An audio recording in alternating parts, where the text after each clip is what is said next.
তো আমরা মাত্র 433টি ভোট দেখেছি গত জাতীয় সংসদ নির্বাচনে, যেটা পোস্টাল ব্যালটের মাধ্যমে কাস্ট করা হয়েছে। আর প্রবাসী বাংলাদেশিরা কেউই ভোট দিতে পারেন নাই। আমরা দেখেছি এটা একটা অচল পদ্ধতি এই জন্য যে সময়ে গিয়ে আপনার প্রতীক বরাদ্দ হওয়ার পরে ব্যালট পেপার ছাপানো হয়, তখন থেকে ভোট গ্রহণের জন্য বাকি থাকে মাত্র 10-12 দিন, বড় জোর 15 দিন। কিন্তু পোস্টাল ব্যালটে যদি বিদেশ থেকে ভোট দিতে হয়, আমরা হিসাব করে দেখেছি সর্বনিম্ন 24 দিন থেকে প্রায় 35 দিন 40 দিন পর্যন্ত লাগে। সো এখানেই বোঝা যাচ্ছে যে এটা কোনো কার্যকরী পদ্ধতি নয়, যে কারণে এটা চলবে না এবং এটার একটা বিকল্প আমাদের খুঁজে বের করতে হবে। কমিটি মূলত সেই কাজটি করেছে। কমিটি 3টি পদ্ধতি সুপারিশ করেছে। একটি হচ্ছে সময়ের মধ্যে সম্পাদনযোগ্য একটি পোস্টাল ব্যালট সিস্টেম। 2, একটি online system. By the way, আমরা বিভিন্ন দেশে খোঁজখবর নিয়ে দেখেছি অনলাইন সিস্টেমটা এখনো পর্যন্ত জনপ্রিয় হয়ে ওঠে নাই বা ব্যাপক আকারে প্রসার লাভ করে নাই। তদুপরি আমরা 4টি দেশে কিছু কিছু অনলাইন সিস্টেম আমরা দেখতে পেয়েছি, যেমন যুক্তরাষ্ট্র, ফিলিপিন্স, এস্তোনিয়া এবং মেক্সিকো। আর পাশাপাশি আমাদের উপমহাদেশে ভারত, পাকিস্তান সহ কয়েকটি দেশ পাইলট পর্যায়ে আছে গত কয়েক বছর ধরে এই অনলাইন সিস্টেম নিয়ে। আমরা ইউএনডিপির সাথে যখন আলোচনা করেছি, তারা আমাদেরকে যেটা বলেছেন যে অনলাইন সিস্টেমটা এখনো পর্যন্ত অনেকেই অ্যাডপ্ট করতে পারছে না। কেউ কেউ এটা ট্রায়াল পর্যায়ের পরে আবার ফেরত গেছে পূর্বের সিস্টেমে। সুতরাং অনলাইন সিস্টেমটার মধ্যে আপনার বেশ কিছু ট্রায়ালের ব্যাপার আছে, পাইলটিং এর ব্যাপার আছে, সময় সাপেক্ষ একটি বিষয়। আমি যেটা বলছিলাম যে কমিটি 3টি পদ্ধতি সাজেস্ট করেছে।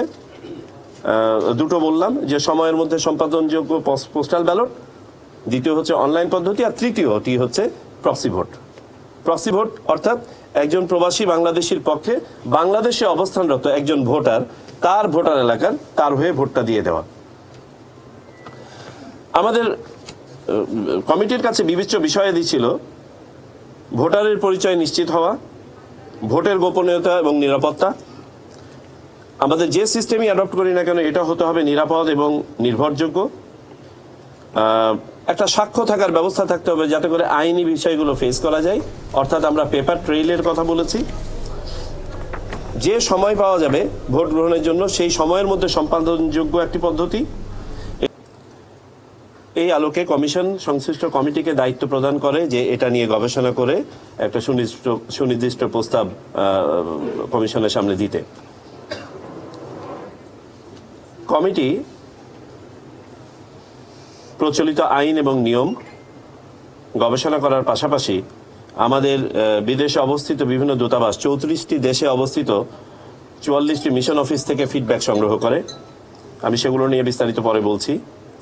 বাংলাদেশ ডাক বিভাগের সাথে আলোচনা করা হয়, বিভিন্ন বিশেষজ্ঞ এবং সংশ্লিষ্ট প্রতিষ্ঠানের সাথে আলোচনা করা হয় এবং তাদের কাছ থেকে প্রেজেন্টেশন নেওয়া হয়, দেশি বিদেশি। এবং সর্বোপরি নির্বাচন ব্যবস্থা সংস্কার কমিশন যে সুপারিশ দিয়েছেন, সেই সুপারিশটিও স্টাডি করা হয়। আমরা প্রচলিত নিয়মে দেখতে পেয়েছি যে 4 ধরনের ভোটার শুধুমাত্র পোস্টাল ব্যালটের মাধ্যমে ভোট দিতে পারেন। এই 4 জানেন যে নির্বাচন কমিশন সর্বতভাবে চেষ্টা করছে যে প্রবাসী বাংলাদেশিদেরকে ভোটের আওতায় নিয়ে আসতে, যারা আজ পর্যন্ত সেরকম কার্যকরীভাবে ভোটের আওতায় আসেননি। আপনাদের এটাও খেয়াল থাকার কথা যে গত 16 ডিসেম্বর মাননীয় প্রধান উপদেষ্টা জাতির উদ্দেশ্যে দেয়া ভাষণে প্রবাসী বাংলাদেশিদের ভোটের ব্যাপারে সুনির্দিষ্টভাবে কিছু বক্তব্য তুলে ধরেছেন। তার মধ্যে যেমন ছিল, উনি বলেছেন যে এবারে আমরা প্রবাসী বাংলাদেশিদের ভোট নিশ্চিত করতে চাই, এবার আশ্বাস নয় আমরা বাস্তবায়ন করতে চাই, এবং তিনি এটাও বলেছেন যে আমাদেরকে একটি নির্ভরযোগ্য ব্যবস্থা উদ্ভাবন করতে হবে। ধরনের ভোটারের মধ্যে প্রবাসী ভোটার হচ্ছে একটি। আমরা 34টি দেশের 44টি মিশন অফিস থেকে ফিডব্যাকে মূলত 3টি জিনিস জানতে চেয়েছিলাম।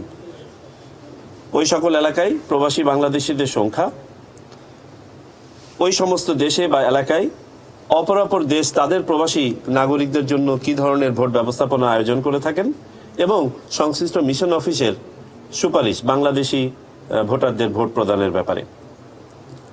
আমরা এখানে বিভিন্ন ধরনের সুপারিশ পেয়েছি। তার মধ্যে কেউ কেউ সশরীরে ভোটের ব্যাপারে মত দিয়েছেন, কেউ কেউ অনলাইন ভোটের ব্যাপারে মত দিয়েছেন, কেউ কেউ হাইব্রিড কোন একটা সিস্টেমের কথা বলেছেন।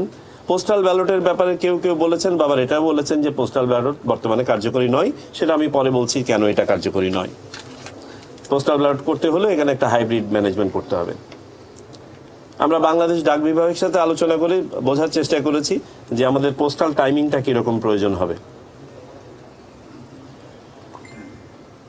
তা আমাদের ফাইন্ডিং হচ্ছে, এই কমিটির ফাইন্ডিং হচ্ছে, বর্তমান যে পোস্টাল ব্যালট সিস্টেমটা আছে প্রবাসী বাংলাদেশি ভোটারদের জন্য, এটি একটি অচল সিস্টেম। যে কারণে আমরা গত দ্বাদশ জাতীয় সংসদ নির্বাচনেও দেখেছি একটি ভোটও এখানে কাস্ট হয় নাই বিদেশ থেকে। বাংলাদেশের ভিতর থেকে মাত্র 433টা পোস্টাল ব্যালট কাস্ট হয়েছে। আর বাংলাদেশের ভিতরেও আমরা যেটা বলেছি যে 4 ধরনের ভোটার এতে ভোট দিতে পারেন। দেশের ভিতরে আপনার সরকারি কর্মকর্তা কর্মচারীরা, ভোট আয়োজন এবং অনুষ্ঠানের সাথে যারা সম্পৃক্ত থাকেন তারা, এবং আইনি হেফাজতে থাকা ব্যক্তি, তারাও পোস্টাল ব্যালটে ভোট দিতে পারেন।